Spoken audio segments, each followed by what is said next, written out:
This happened many years ago. I want you to understand something before I begin. I am a structural engineer, a man of science, of measurable things, concrete, steel, numbers that don't lie. What happened on that island has no number. At the time, I was completing my graduate thesis, studying how the ocean slowly consumes concrete, eats it, breaks it apart. The research led me to an academic conference in Nagasaki, Japan, and that conference led me somewhere I was never supposed to go. A professor I had been corresponding with, Dr. Yamamoto, arranged something remarkable. A research permit to access Hashima Island. You may not know this place by name, but if you have ever seen photographs of a city swallowed by silence, buildings standing like hollow bones, windows dark as closed eyes, you've seen Hashima. It is a small island off the coast of Nagasaki, covered entirely in crumbling concrete apartment blocks. It was once one of the most densely populated places on Earth, a coal mining colony full of thousands of workers and their families. Then, one day, they left, abandoned, in the 1970s. Today, it is a UNESCO World Heritage Site. Tourists may visit, but only along designated paths, roped off, supervised. Entering the buildings is forbidden. Except I wasn't a tourist. I signed waivers acknowledging the danger, the physical danger, the structural danger. No one warned me about anything else. The morning of my visit, I boarded a small research vessel. My escort was a man named Teishi, quiet, professional, careful with his words. From the water, the island looked small, almost harmless.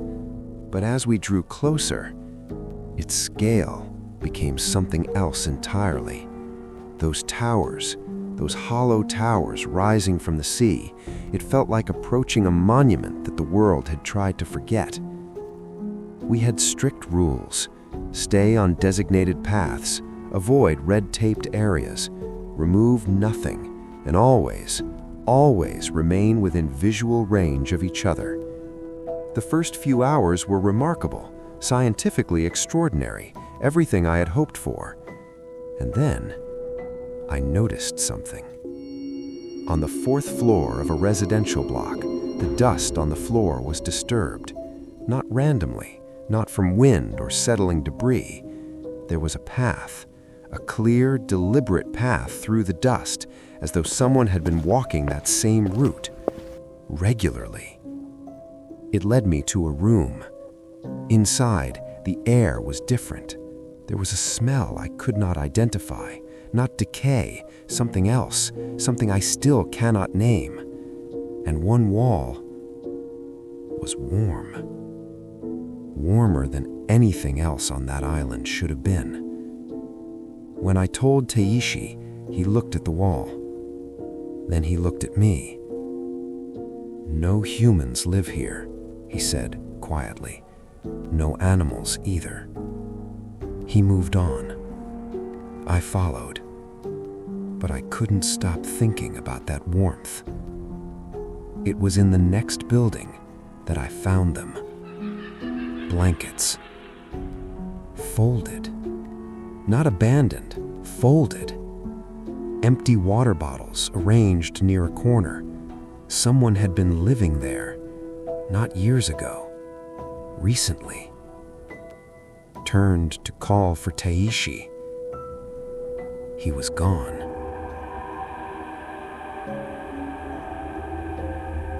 I looked back the way we had come. The stairwell was blocked. Rubble.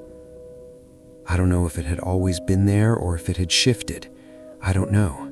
I still don't know. And then I heard footsteps. Not one set. Multiple. Moving toward me through the dark.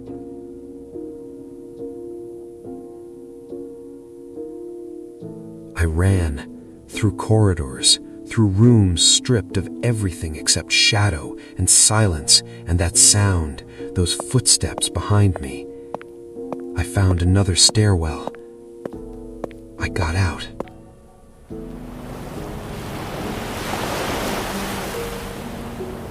Teishi was waiting at the dock, calm, hands folded, as though nothing had happened. I told him what I found, what I heard. He denied everything. Every single thing. Back home, I tried to report it through official channels. I reached out to Dr. Yamamoto. Dr. Yamamoto had disappeared. No forwarding address, no response. His university profile, gone. No one ever followed up. No one ever called. To this day, I do not know who was living on Hashima Island. I do not know how they got there. I do not know how long they had been there. I do not know if they are still there now. But someone was.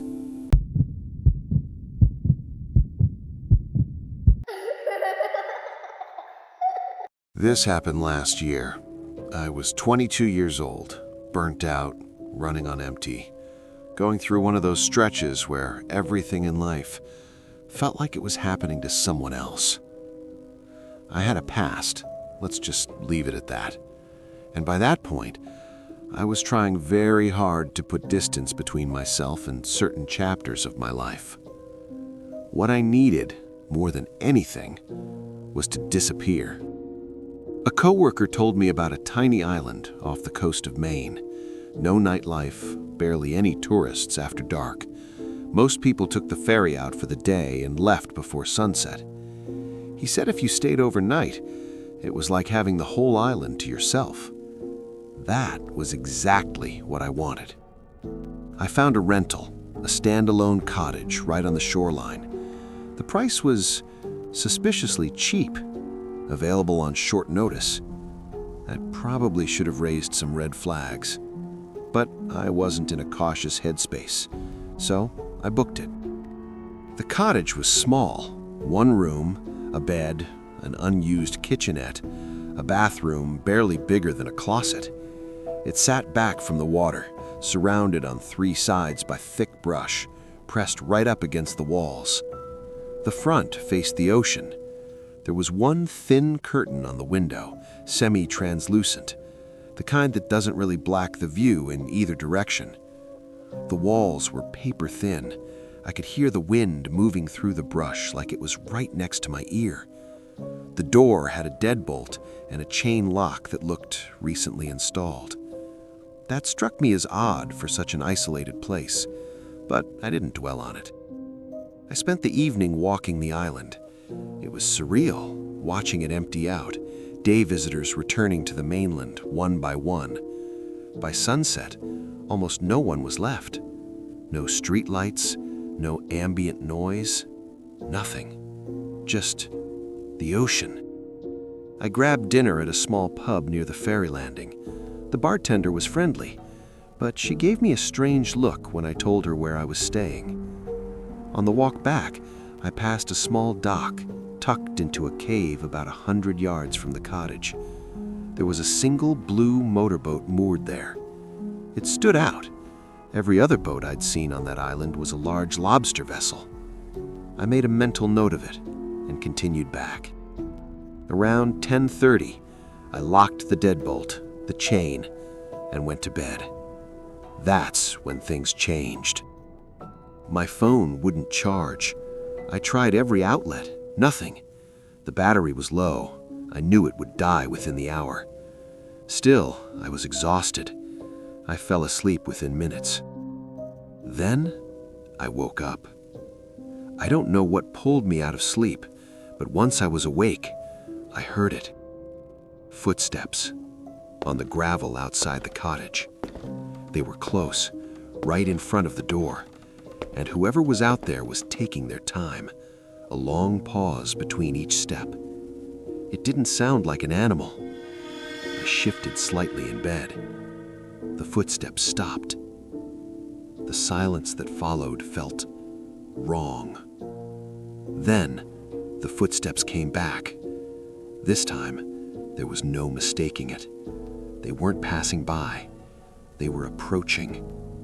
The steps came right up to the entrance and stopped, directly in front of the door. My heart was pounding so hard, I thought they could hear it. Then, a flashlight beam flickered through the front window. I froze. The light clicked off. The handle rattled. I shut my eyes and prayed the locks would hold. They did. For a moment, I thought that would be enough. It wasn't.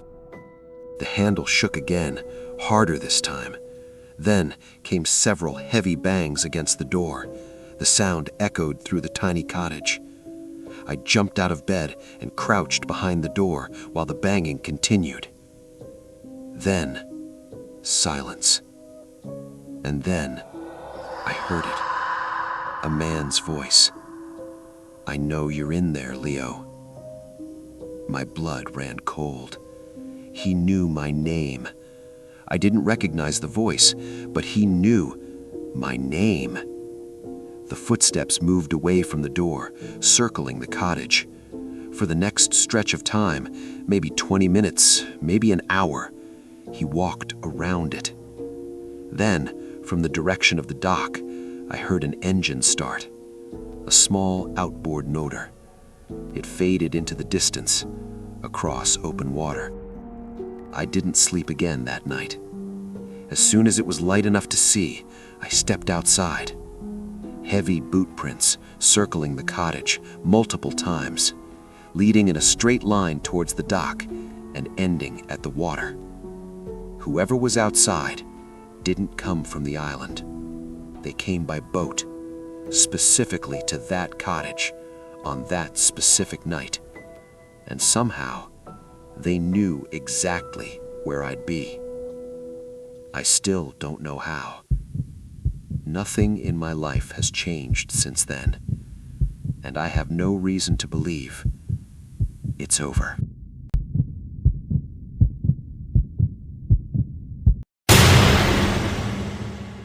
This is not a ghost story. I want you to understand that before I tell you what happened, because I don't believe in ghosts. I never have. It was 10 years ago, my final semester of college.